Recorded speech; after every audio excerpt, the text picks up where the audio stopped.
नमस्कार, लोकमंच न्यूज में आपका स्वागत है। मैं अलका सिंह, आप देख रहे हैं खबर उत्तराखंड।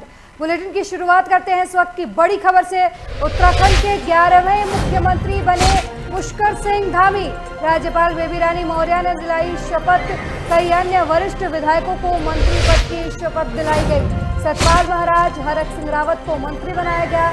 शपथ ग्रहण समारोह के दौरान नारेबाजी भी खूब हुई। बड़ी जानकारी इस वक्त की आपको देहरादून से दे रहे हैं, जहां उत्तराखंड के 11वें मुख्यमंत्री बने पुष्कर सिंह धामी। राज्यपाल बेबी रानी मौर्य ने दिलाई शपथ।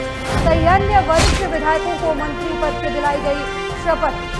सतपाल महाराज, हरक सिंह रावत को मंत्री बनाया गया। बड़ी जानकारी इस वक्त की आपको देहरादून से दे रहे हैं, जहां उत्तराखंड के 11वें मुख्यमंत्री बने हैं पुष्कर सिंह धामी। राज्यपाल बेबी रानी मौर्य ने शपथ दिलाई है। कई अन्य वरिष्ठ विधायकों को मंत्री पद की शपथ दिलाई गई है। सतपाल महाराज, हरक सिंह रावत को मंत्री बनाया गया है। शपथ ग्रहण समारोह के दौरान खूब नारेबाजी भी हुई।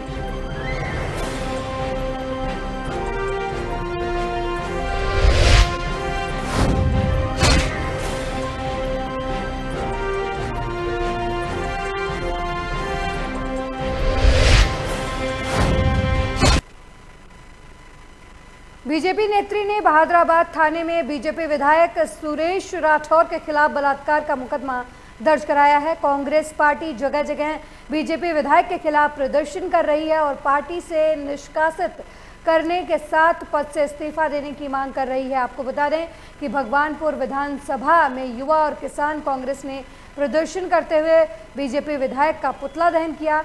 किसान कांग्रेस के ब्लॉक अध्यक्ष सैयद फहीम ने कहा कि बीजेपी सरकार का नारा था बेटी बचाओ बेटी पढ़ाओ, लेकिन अब बीजेपी वालों से ही बेटियों को बचाना मुश्किल हो गया है। इसी बीच युवा कांग्रेस के ब्लॉक अध्यक्ष मोहम्मद अफजाल ने कहा कि बीजेपी को तुरंत सुरेश राठौर को निष्कासित कर देना चाहिए और उन्हें सख्त से सख्त सजा देनी चाहिए। सुरेखा ने बहादुराबाद थाने में रेप का मुकदमा दर्ज कराया है।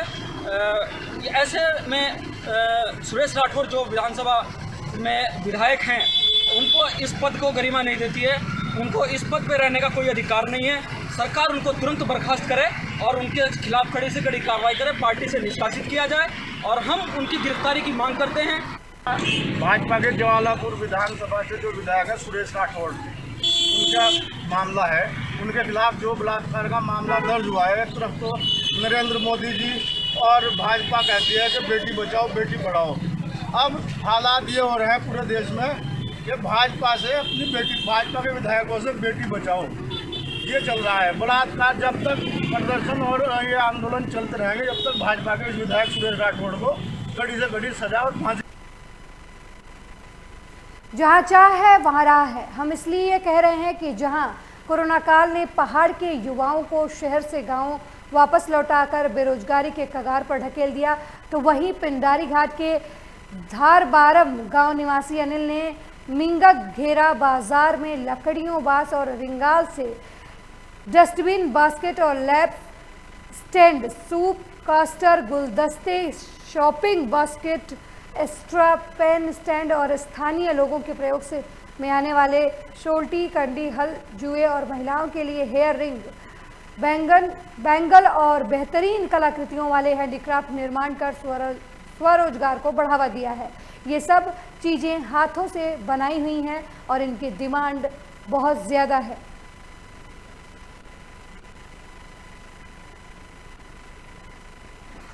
सर, अभी जो मैंने ये काम जो सीखा है वो अभी कोविड के दौरान 2020 में जब घर आया था तो घर ही में सीखा, जबकि मैं फ़िलहाल पहले से ही काम करता था। 7वीं क्लास से सोल्टी कंडी बनाता था। कलाकृति का तो पहले से ही शौक़ था और 2020 में मैंने ये काम शुरुआत करा। और अभी जो डिमांड है लोकल की, तो यह लोकल की डिमांड है शोल्टी कंडी और जो लोकल में यूज़ होता है। बाकी बाहरी सिवाल्ट और देहरादून से भी 2-3 शॉपों की डिमांड है और इधर हल्द्वानी से भी है 2-3 शॉपों की। तो ये डिमांड है, थोड़ी बहुत आती रहती है, उतना विकसित नहीं है।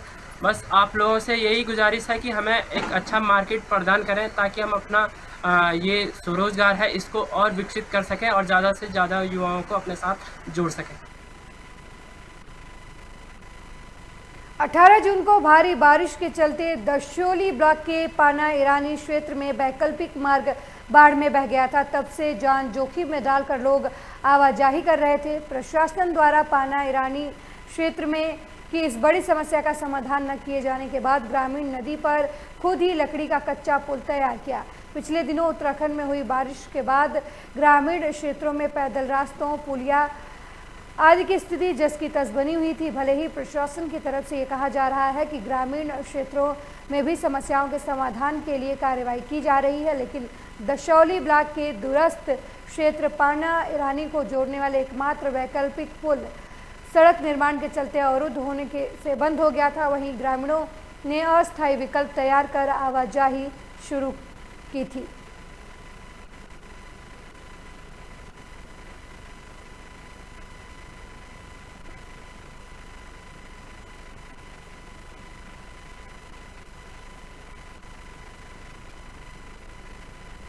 खटीमा क्षेत्र के विधायक पुष्कर सिंह धामी के नजदीकी कैलाश मनराल ने देहरादून पहुंचकर नवनिर्वाचित मुख्यमंत्री पुष्कर सिंह धामी के क्षेत्र से पहुंचे सैकड़ों समर्थकों का जिम्मा संभालते हुए बताया कि उत्तराखंड प्रदेश को युवा चेहरा मिला है। बताया कि आने वाले 2022 के चुनाव में प्रचंड बहुमत के साथ बीजेपी दोबारा सत्ता में काबिज होगी। मनोनीत मुख्यमंत्री पुष्कर सिंह धामी ने पूर्व मुख्यमंत्री मेजर जनरल भुवन चंद्र खंडूरी के बसंत विहार स्थित आवास पर जाकर शिष्टाचार भेंट की और उनका आशीर्वाद लिया।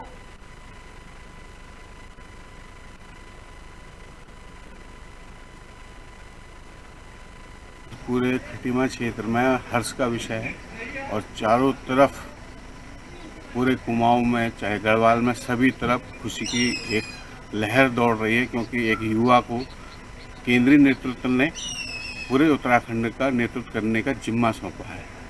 आज हमारे खटीमा क्षेत्र से सैकड़ों गाड़ियां भर के शपथ ग्रहण में पहुंच रही हैं। आज अभी माननीय मुख्यमंत्री जी ने सभी पूर्व मुख्यमंत्रियों के साथ में मुलाकात करी, शिष्टाचार भेंट करी, उनसे आशीर्वाद लिया है। आज युवाओं के ऊपर में सारा वो है और युवा वर्ग पूरा माननीय पुष्कर सिंह धामी जी जो मुख्यमंत्री इस समय पार्टी ने घोषित किए हैं, उनके नेतृत्व में चुनाव लड़ेंगे और निश्चित तौर पर मुझे ये पूरा भरोसा है कि पूरा उत्तराखंड के अंदर में भारतीय जनता पार्टी की सरकार पूर्ण बहुमत से आएगी।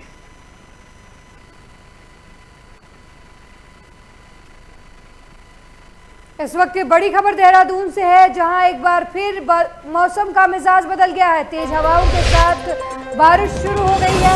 आसमान में घने बादल छाए हैं। मौसम विभाग ने अलर्ट जारी किया है। अगले 24 घंटे का अलर्ट मौसम विभाग की तरफ से जारी किया गया है। लोगों को हालांकि गर्मी से राहत मिली है। नैनीताल और पिथौरागढ़ के कुछ इलाकों में भारी बारिश की चेतावनी दी गई है। देहरादून में बादल छाए रहेंगे। हल्की बारिश की संभावना मौसम विभाग ने व्यक्त की है। बड़ी जानकारी इस वक्त ही आपको देहरादून से दे रहे हैं, जहां एक बार फिर देहरादून में मौसम का मिजाज बदल गया है। तेज हवाओं के साथ बारिश एक बार फिर से शुरू हो चुकी है।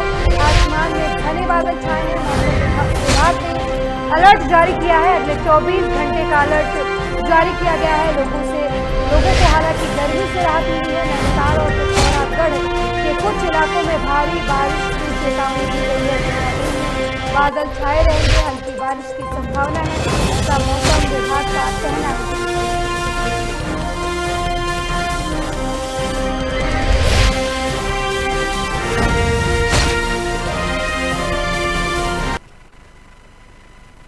हरिद्वार में यात्रियों की भीड़ लगातार बढ़ती जा रही है। एक तरफ जहां व्यापारियों के चेहरे खिल गए हैं, तो वहीं दूसरी तरफ कोरोना का साया अब उत्तराखंड पर मंडराने लगा है। आपको बता दें कि उत्तराखंड से लगे राज्यों में अनलॉक की प्रक्रिया शुरू हो चुकी है और उत्तराखंड में भी लॉकडाउन में छूट दी गई है, जिसकी वजह से लोग देवों की धरती उत्तराखंड की तरफ रुख करने लगे हैं। इस पर आपको ग्राउंड जीरो से रिपोर्ट दिखाते हैं। की पौड़ी स्थल पे है और यहाँ पर आज रविवार का दिन है। रविवार के दिन यहाँ पर जो यात्री है, जो पर्यटन है, यहाँ पर बिल्कुल अंबार तरीके से है। एक ना एक कहीं ना कहीं व्यापारियों के चेहरे तो खिले हुए हैं, पर कहीं ना कहीं एक चिंता का विषय भी है कि ये सब जो यात्री हैं ये दूसरे राज्य से होकर के आए हैं, तो इन्होंने क्या चीज़ फॉलो करी है इसके बारे में भी हम बात करते हैं। तो एक तो कहाँ से आए हैं आप लोग? हम दिल्ली से आए हैं जी। हाँ, दिल्ली से। क्या नाम है आपका? मेरा नाम दीपक महेंद्रू है जी। तो जब आप दिल्ली से आए थे तो नारसन बॉर्डर पड़ता है, तो कुछ बताएं नारसन बॉर्डर में क्या चेक हुआ या प्रशासन किस तरह से कार्य करा, कुछ बताएं। हम जब वहाँ पर आए तो बैरिकेड लगा हुआ था जी, हमारे को रोक लिया और रोकने के बाद बोले कि आप अपना या तो टेस्ट करवा के हैं वो कॉपी दिखाइए, नहीं तो यू टर्न करके अंदर जो खिड़कियाँ बनी हुई हैं वहाँ पर रसीद कटवा के अपने टेस्ट करवा के दूसरे गेट से बाहर निकलिए।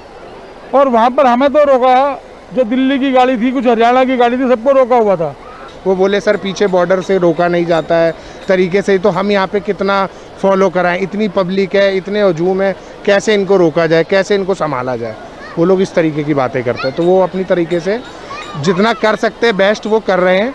बाकी हम लोगों को सोचना चाहिए कि हमें कैसे आगे तीसरी लहर को रोकना है, ये हमारे। तो देखिए ये हमारे साथ कुछ यात्री थे, पर्यटक थे जो दूसरे राज्यों से आए हैं और यहाँ हरकी पौड़ी पे आए हैं, तो कहीं ना कहीं इनके मन में भी यहाँ पर एक दहशत हो गई, एक डर हो गया कि इतनी भीड़ देख करके कि सोशल डिस्टेंस नहीं है, कुछ नहीं है, तो इनको भी लगा कि यहाँ ना के कहीं शांत वाली जगह पे नहाया जाए जिससे कि कोविड से बचा सके। और कई मानना भी है कि तीसरी लहर उत्तराखंड के अंदर जल्द आ सकती है। तो अब देखना ये होगा, सोचना हमने होगा, प्रशासन ने तय करना होगा, हम लोगों ने भी तय करना होगा कि हमें तीसरी लहर से बचा जा सकता है या नहीं, सिर्फ हम ही प्रयास कर सकते हैं। कैमरा पर्सन के साथ मैं मनीष कागरान, लोकमत न्यूज, हरिद्वार। समाज सेवी पंडित मनीष गोनियाल ने कोरोना काल के दौरान लोगों की सहायता करने वाले कोरोना योद्धाओं को सम्मानित किया है। इस दौरान पंडित मनीष गोनियाल ने कहा कि जब लोग अपने घरों में कैद थे तब कोरोना योद्धाओं ने घर घर जाकर लोगों को राशन, दूध, सब्जी, दवाई वितरित की। उन्होंने कहा कि ऐसे महान लोगों का सम्मान करना गर्व की बात है। कोरोना गाइडलाइन का पालन करते हुए लगभग 40 लोगों को सम्मानित किया गया है।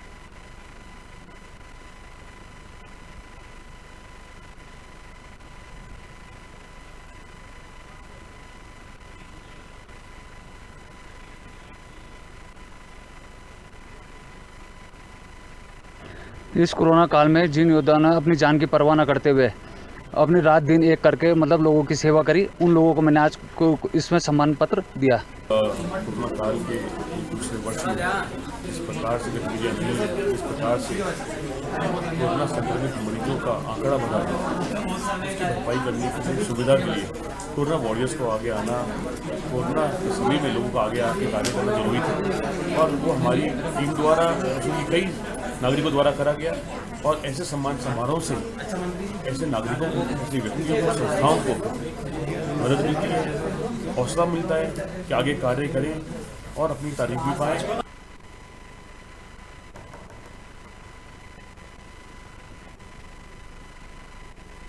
पर्यटन नगरी मसूरी में वीकेंड पर भारी संख्या में सैलानियों के पहुंचने से जहां एक और व्यापारियों के चेहरे खिल गए हैं, तो वहीं यातायात व्यवस्था को संचालित करने के लिए अतिरिक्त पुलिस बल तैनात की गई है।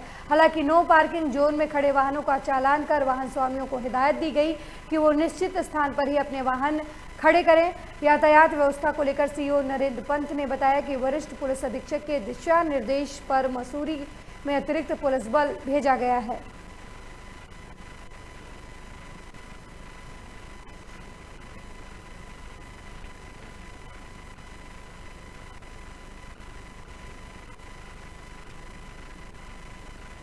आम आदमी पार्टी के प्रदेश उपाध्यक्ष शिशुपाल सिंह रावत ने रामनगर में एक प्रेस कॉन्फ्रेंस की, जिसमें उन्होंने बताया कि उत्तराखंड में एक बार फिर नेतृत्व में परिवर्तन कर लोकतंत्र का मजाक उड़ाया जा रहा है और साथ ही राज्य की जनता के साथ फिर से छलावा किया जा रहा है।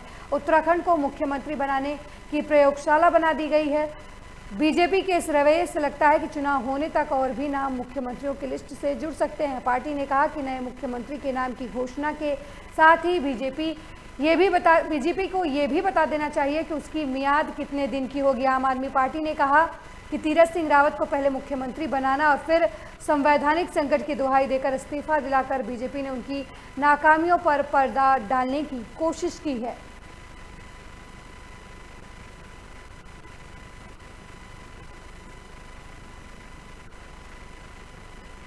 भारतीय जनता पार्टी ने बहुत बड़ी गलती शुरू में ही की थी जब त्रिवेंद्र रावत को हटाया, जिसको हमने जीरो मुख्यमंत्री कहा।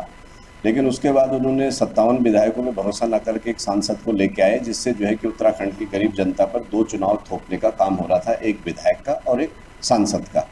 लेकिन उसके बाद अभी बीजेपी ने जब सर्वे करवाया कि भाई हमारी क्या स्थिति है। तो बीजेपी जो है मात्र 15 सीटें उत्तराखंड में जीत रही थी। वहीं उन्होंने गंगोत्री पे सर्वे करवाया। गंगोत्री में आदरणीय केजरीवाल साहब, हमारे प्रभारी जी दिनेश मोहनिया जी ने ये तय कर दिया था कि हम कर्नल अजय कोठाल को वहाँ से चुनाव लड़ाएंगे, और सर्वे में बताया गया था कि वहाँ से तीरथ सिंह रावत जी चुनाव नहीं जीत रहे। इन्होंने इस डर से इनको हटाने का काम किया। संवैधानिक एक सिर्फ बहाना है, और बीजेपी ने उत्तराखंड की गरीब जनता के साथ बहुत बड़ा खिलवाड़ किया है। इन्हें 2022 में जनता सबक सिखाएगी।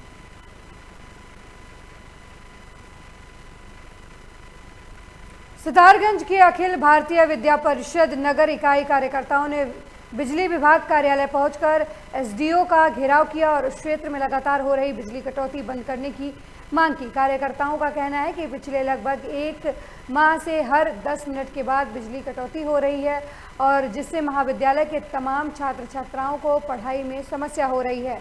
सभी क्षेत्रवासी भी इस समस्या से परेशान हैं। क्षेत्र में किसानों को भी धान लगाने में बड़ी समस्या का सामना करना पड़ रहा है। बीती रात आई तेज आंधी और बारिश से खराब हुई लाइनें और खंभों को भी जल्द से जल्द ठीक कर बिजली सुचारू रूप से चालू की जाए, ताकि बिजली कटौती की समस्या से लोगों को निजात मिल सके। वहीं एसडीओ का कहना है कि गर्मी की वजह से बिजली का लोड बढ़ा है, क्षमता से अधिक बिजली की खपत हो रही, जिसकी वजह से दिक्कतें आ रही हैं। विद्युत सेंटर की क्षमता बढ़ाने के लिए विभाग को प्रस्ताव बनाकर भेजा गया है।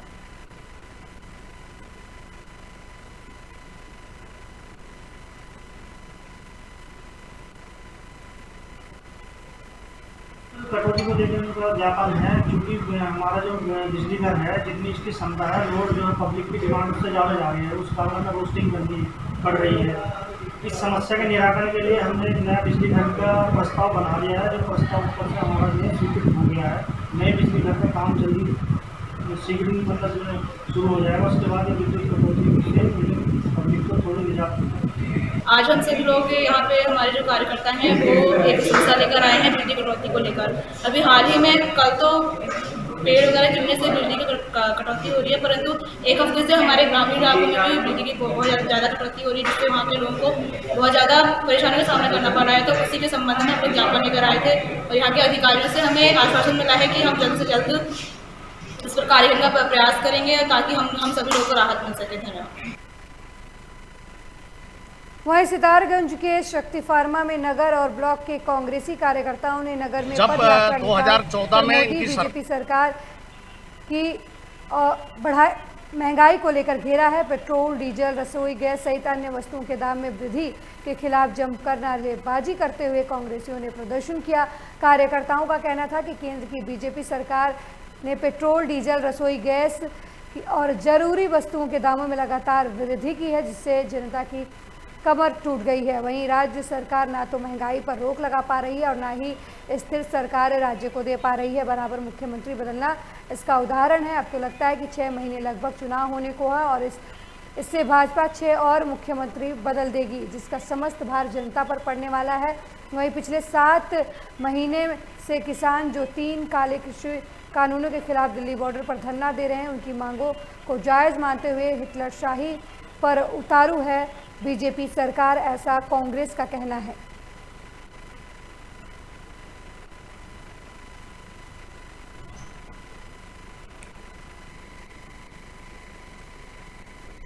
जब 2014 में इनकी सरकार बनी थी तब 450 रुपये के आसपास में सिलेंडर का रेट था। आज वो 1000 रुपये के आसपास में पहुंचने को हो गया है।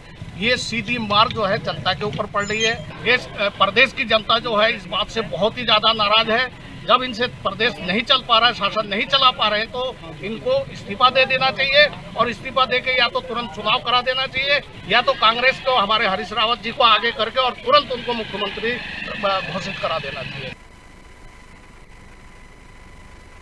मिर्जापुर में समाजवादी पार्टी के राष्ट्रीय अध्यक्ष अखिलेश यादव का 48वां जन्मदिन पटेल त्रिमोहानी नारायणपुर में स्थित सरदार वल्लभ भाई पटेल की प्रतिमा के नीचे पूर्व जिला उपाध्यक्ष सुनील सिंह पटेल के नेतृत्व में मनाया गया। उपस्थित सपाहियों ने अखिलेश यादव के चित्र के सामने केक काटकर नारा लगाते हुए उनका जन्मदिन मनाया। इस दौरान पूर्व जिला उपाध्यक्ष सुनील सिंह पटेल ने कहा कि मां विंध्यवासिनी उनको स्वस्थ बनाए रखें और 2022 में सपा की सरकार बननी तय है। साथ ही उन्होंने कहा कि हम समाजवादी काम का पर विश्वास रखते हैं। आने वाले 2022 में समाजवादी पार्टी की सरकार बनेगी। जनता भी मन बना चुकी है। वहीं अरुण सिंह पटेल ने कहा कि वो समाजवादी पार्टी के कार्यकर्ता जी तोड़ मेहनत करेंगे और राज्य में उनकी सरकार बनेगी।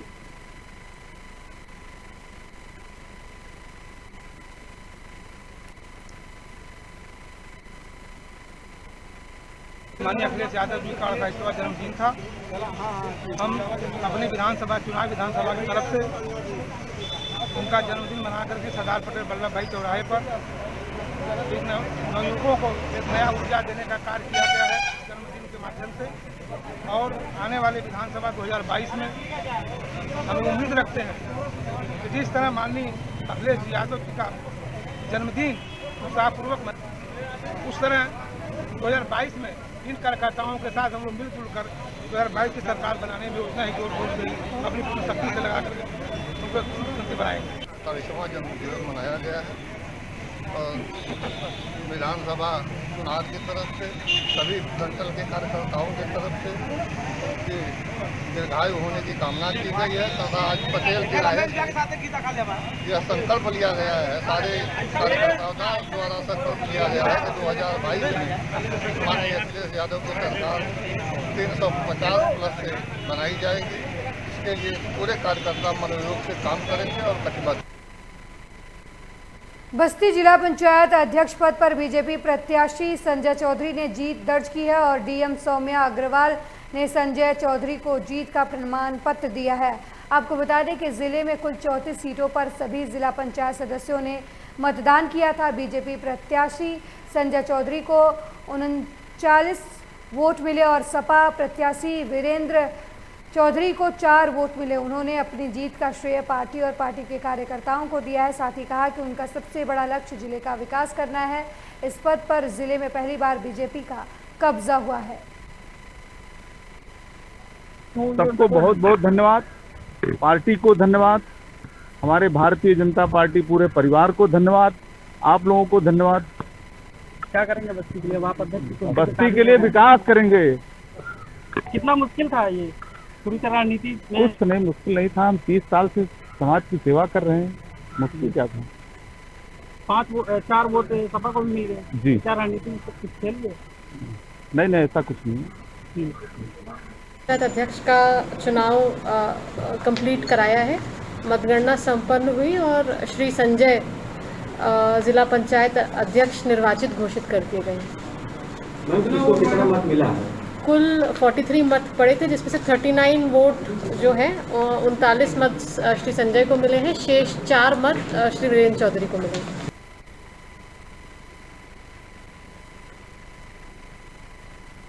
इस बुलेटिन में मेरे साथ फिलहाल इतना ही। देश दुनिया की तमाम खबरों के लिए देखते रहिए लोकमंच न्यूज़। नमस्कार।